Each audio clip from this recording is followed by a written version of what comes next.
नमस्कार मित्रों, मैं राम मोहन उपाध्याय अपने YouTube चैनल वेदिका उपाध्याय में आपका हार्दिक स्वागत करता हूं। मित्रों, आज के इस वीडियो में हम लोग इतिहास के ऐसे प्रश्नों के ऊपर चर्चा करेंगे जो परीक्षा के दृष्टिकोण से काफ़ी महत्वपूर्ण है। इस प्रश्न जो है परीक्षाओं में बार बार पूछे जाते हैं। हमारा पहला प्रश्न है, सर्वप्रथम किस बौद्ध ग्रंथ में संस्कृत भाषा का प्रयोग मिलता है? विकल्प ए सूत पिटक, विकल्प बी अभिधम्म पिटक, विकल्प सी विनय पिटक, विकल्प डी कथावस्तु। हमारा सही आंसर है विकल्प बी अभिधम्म पिटक। जो हमारा बौद्ध धर्म का त्रिपिटक साहित्य है, त्रिपिटक के 3 भाग हैं, सूत पिटक, विनय पिटक और अभिधम्म पिटक। तो हमारा जो सूत पिटक है उसमें बौद्ध धर्म के सिद्धांतों का विवरण मिलता है। विनय पिटक में जो है बौद्ध संघ के नियमों का विवरण मिलता है और अभिधम्म पिटक में बौद्ध धर्म के दार्शनिक सिद्धांतों का विवरण मिलता है। तो इसी ग्रंथ में अभिधम्म पिटक में सबसे पहले जो है संस्कृत भाषा का प्रयोग किया गया है। और कथावस्तु जो ग्रंथ है इसकी रचना जो है तृतीय बौद्ध संगीत के अंतर्गत हुई थी और इसके लेखक हैं मोगलपुत्र तिस्य। ये जो है कथावस्तु के लेखक हैं। मोगलपुत्र तिस्य ही जो है तृतीय बौद्ध संगीत के अध्यक्ष भी थे। हमारा अगला प्रश्न है, मिलिंद पन्हों के लेखक हैं। पहला विकल्प है मोगलपुत्र तिस्य, दूसरा विकल्प है नागसेन, तीसरा विकल्प है मेनांडर और चौथा विकल्प है इनमें से कोई नहीं। तो हमारा सही आंसर है विकल्प बी नागसेन। मिलिंद पन्हों के लेखक कौन है? नागसेन है। यह एक जो है पाली भाषा में, किस भाषा में रचित है? पाली भाषा में रचित ग्रंथ है जिसमें यवन शासक मेनांडर और बौद्ध भिक्षु नागसेन के बीच जो है बौद्ध धर्म के सिद्धांतों पर संवाद का उल्लेख मिलता है। तो इसकी रचना जो है किसके द्वारा की गई है? नागसेन के द्वारा। किससे संबंधित है? मेनांडर से। और मेनांडर किस वंश का या कहाँ का शासक था? तो वह हिंद यवन शासक था। और मोगलपुत्र तिस्य के विषय में अभी मैंने आपको ऊपर बताया है कि यह एक बौद्ध भिक्षु थे और तृतीय बौद्ध संगीत के अध्यक्ष थे। तृतीय बौद्ध संगीत किसके समय में हुई थी? तो तृतीय बौद्ध संगीत जो है मौर्य सम्राट अशोक के समय में पाटलिपुत्र में आयोजित की गई थी। हमारा अगला प्रश्न है, किस ग्रंथ में महात्मा बुद्ध के पूर्व जन्म की कथा मिलती है? हमारा पहला विकल्प है जातक ग्रंथ, दूसरा विकल्प है निकाय, तीसरा विकल्प है विनय पिटक और चौथा विकल्प है उपर्युक्त सभी। तो इसमें हमारा सही आंसर है विकल्प ए जातक ग्रंथ। जो हमारे बौद्ध धर्म के जातक ग्रंथ हैं इसमें महात्मा बुद्ध के पूर्व जन्म की घटनाओं का विवरण मिलता है। यह पाली भाषा में रचित ग्रंथ है और कथा साहित्य के प्राचीनतम रचना है। आता है प्रश्न, कथा साहित्य की प्राचीनतम रचना कौन सी है? तो कथा साहित्य की प्राचीनतम रचना जातक ग्रंथ है। जातक ग्रंथों की कुल संख्या कितनी है? 549 मानी जाती, कहीं कहीं पे 561 का भी उल्लेख मिलता है।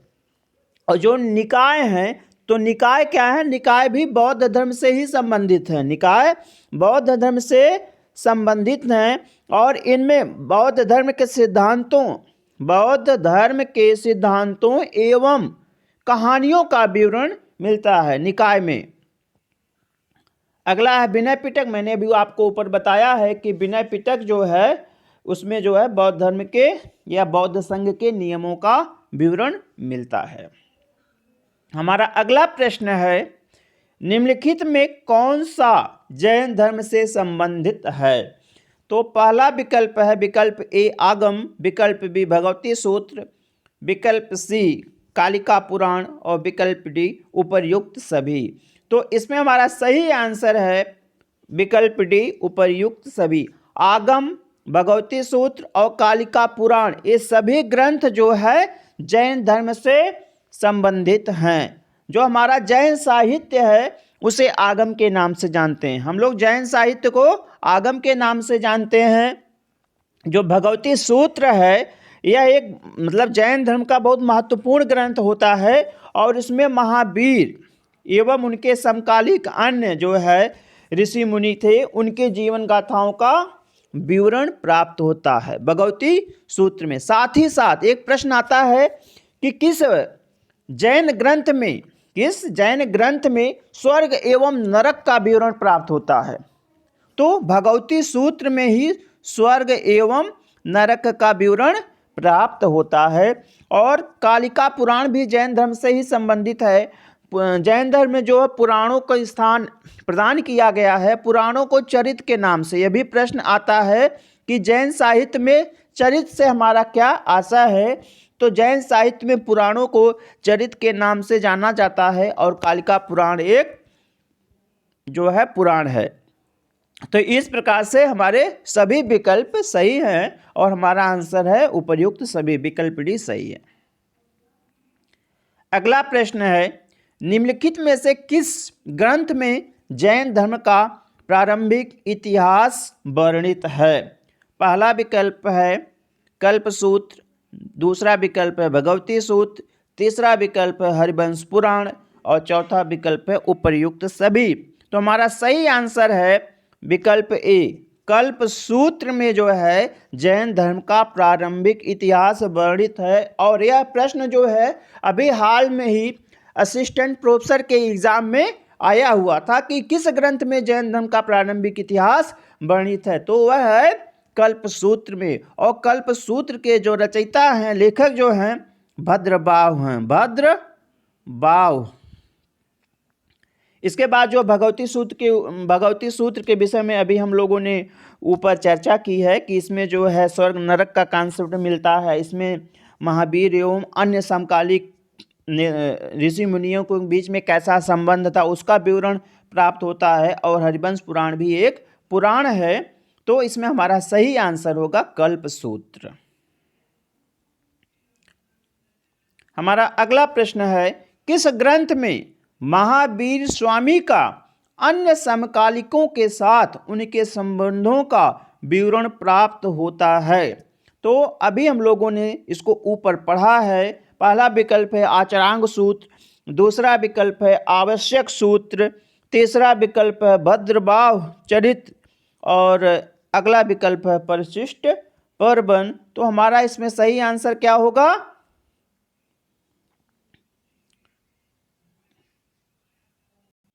मित्रों, इसमें जरा विकल्प जो है टाइप करने में थोड़ी सी कहीं पे गलती हो गई है। हमारा पहला विकल्प है आचरांग सूत्र, दूसरा विकल्प है आवश्यक सूत्र, तीसरा विकल्प है भद्रबाहु चरित्र और चौथा विकल्प है परिशिष्ट पर्वन। हमारा एक अगला विकल्प हम जोड़ देंगे इसमें, विकल्प ई जो है कौन सा? भगवती सूत्र। और हमारा आंसर यही है भगवती सूत्र में जो है महावीर स्वामी का अन्य समकालिकों के साथ कैसा संबंध था उसका विस्तृत विवरण प्राप्त होता है। और हमारा जो इसमें है विकल्प ए आचरांग सूत्र में जो है जैन भिक्षुओं द्वारा पालन किए जाने वाले नियमों का विवरण प्राप्त होता है।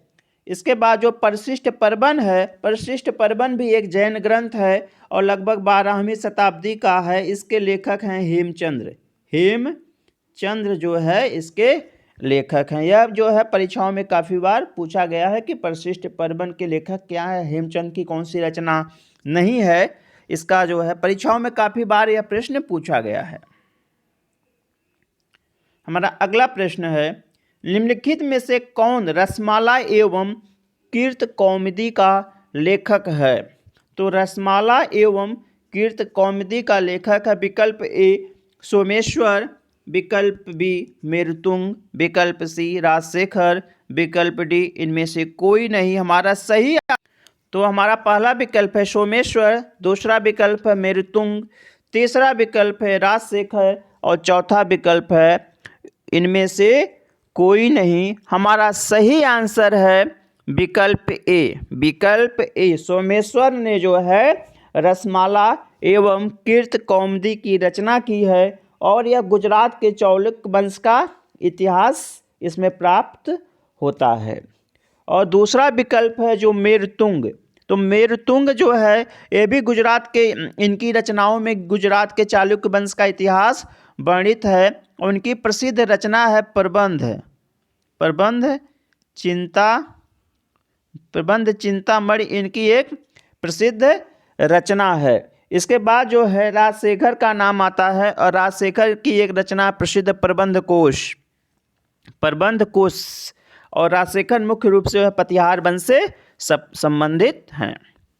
हमारा अगला प्रश्न है, सर्वप्रथम किस संस्कृत ग्रंथ में ऐतिहासिक घटनाओं को क्रमबद्ध रूप से लिखा गया है?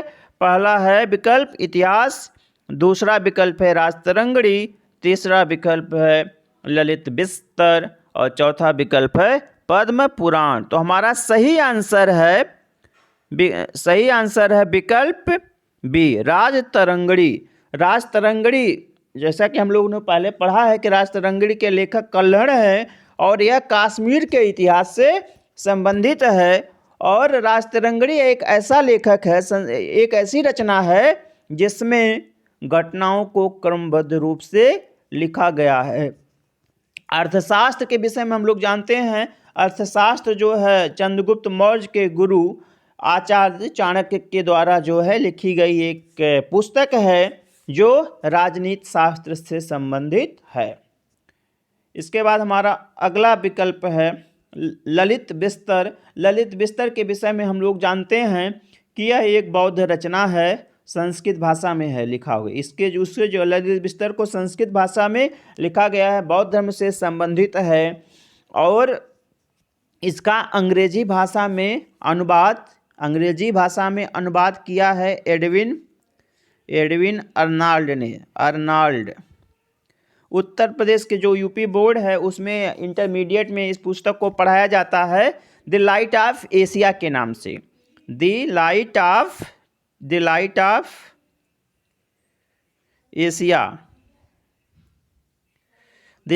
एशिया के नाम से जो है इसे पढ़ाया जाता है। तो जो द लाइट ऑफ एशिया है ये इसी ललित विस्तर का अंग्रेजी में रूपांतरण है। यह बौद्ध धर्म के प्रवर्तक महात्मा बुद्ध से संबंधित है। अगली रचना है पद्म पुराण जो है जैन धर्म से संबंधित है। इसके बाद हमारा अगला प्रश्न है, चचनामा मूल रूप से किस भाषा में लिखा गया ग्रंथ है? चचनामा के विषय में हम लोग जानते हैं कि चचनामा से जो है सिंध के इतिहास के विषय में जानकारी प्राप्त होती है, लेकिन आज तक जो है इस ग्रंथ के लेखक के विषय में हमें जानकारी नहीं प्राप्त हो पाई है। और हमारा प्रश्न है कि किस भाषा में है मूल रूप से? तो चचनामा जो है मूल रूप से अरबी भाषा में लिखा गया ग्रंथ है और खुफी खाने इसका जो फारसी भाषा में अनुवाद किया है। हमारा अगला प्रश्न है, यवनों ने साकेत, पांचाल, मथुरा तथा कुसुमध्वज पर आक्रमण किया। यह कथन कहाँ प्राप्त होता है, किस ग्रंथ से प्राप्त होता है? यह प्रश्न जो परीक्षाओं में काफ़ी बार पूछा गया है, पीसीएस में पूछा गया, असिस्टेंट प्रोफेसर के एग्जाम में पूछा गया, टीजीटी पीजीटी के एग्जाम में पूछा गया है कि यवनों ने साकेत, पांचाल, मथुरा तथा कुसुमध्वज पर आक्रमण किया, किस ग्रंथ में प्राप्त होता है? तो पहला विकल्प है अष्टाध्यायी, दूसरा विकल्प है गार्गी संहिता, तीसरा विकल्प है मालविकाग्निमित्रम और चौथा विकल्प है महाभाष्य। तो हमारा सही आंसर है विकल्प बी, गार्गी संहिता। तो गार्गी संहिता में एक खंड है युग पुराण।